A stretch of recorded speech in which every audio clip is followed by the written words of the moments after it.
So this is the story of how I transformed this patch of woods and vines into my wife's dream home campsite. My wife Tracy and I bought a 29-foot camper in late 2019, but we had nowhere to store it. Fortunately, our neighbor let us park it at his house until I could get a spot. We had a little more than a quarter acre of land, which was densely overgrown, and I had been trying to clear for years by hand, but as quick as I could cut the brush, it would grow back. So in the summer of 2020, I got my family together, a couple of neighbors, and everyone pitched in, and we got the brush and the trees cut down to a manageable level. Tracy and I decided that we would use our income tax return in the spring of 2021 to rent some heavy equipment and just get the ground leveled and everything done. In April of 2021, my wife and oldest son came down with COVID and were both hospitalized, but I figured, and so did my wife, that we would still keep the equipment rental since at that point they weren't allowed visitors, and I already had the time set aside, so I would go to town and get it all cleared and leveled so they could see it when they got home. As I cleared the brush and leveled the ground, I came across it. My new nemesis. A 15 to 20 ton boulder right where I was planning an extension to the garden. Approximately 10 feet from side to side and 3 to 4 feet thick.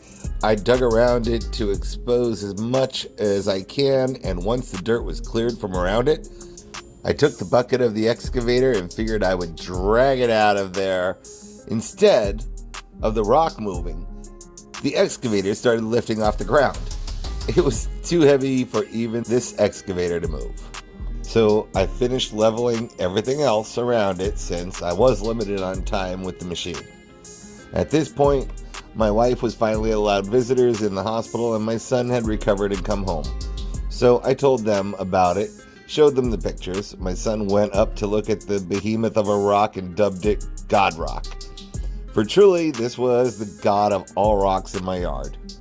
I could have spent another $1,200 to rent a larger excavator that could do the job and maybe a jackhammer to break it up, but then I really didn't have the money at that time, plus where do I put this when I get it out? So I took some logs from the trees I had cut down and started a fire right up against God Rock.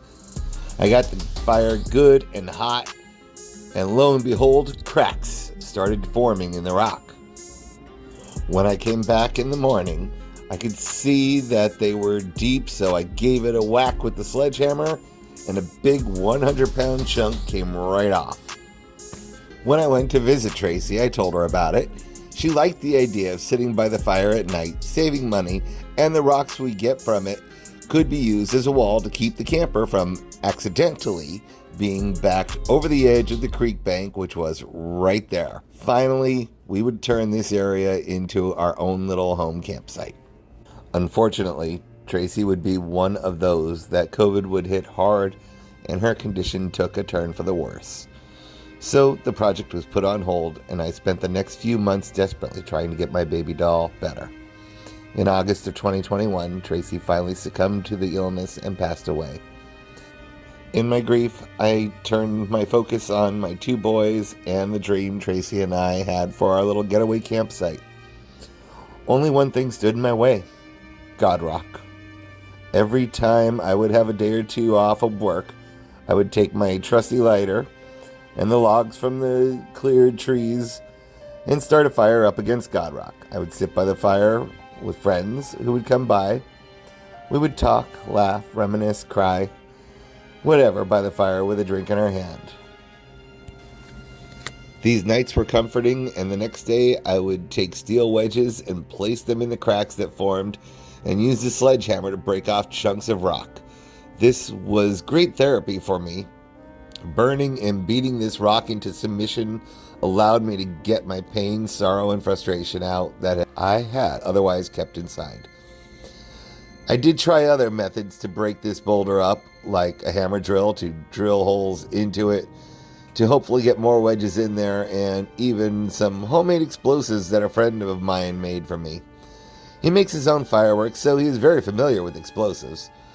Please do not try that one at home, though.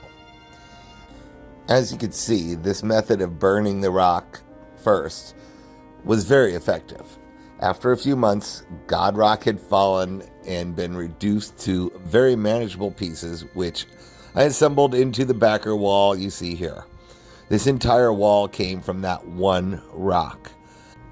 I brought in dirt to fill the hole where this giant once rested, and a skid steer to finish backfilling and grading the land. Planted some grass and brought in the camper. I added a fire pit, fenced in the garden extension, and created the campsite Tracy and I had planned. So, if you're ever faced with a boulder somewhere you don't want it, grab a lighter, some wood, a drink, and some friends. You can remove it and make memories at the same time. So thank you for joining me, and check out some of my other videos. I promise they won't have a sad story with them. This was just a story that needed to be told. Live, laugh, and love every day.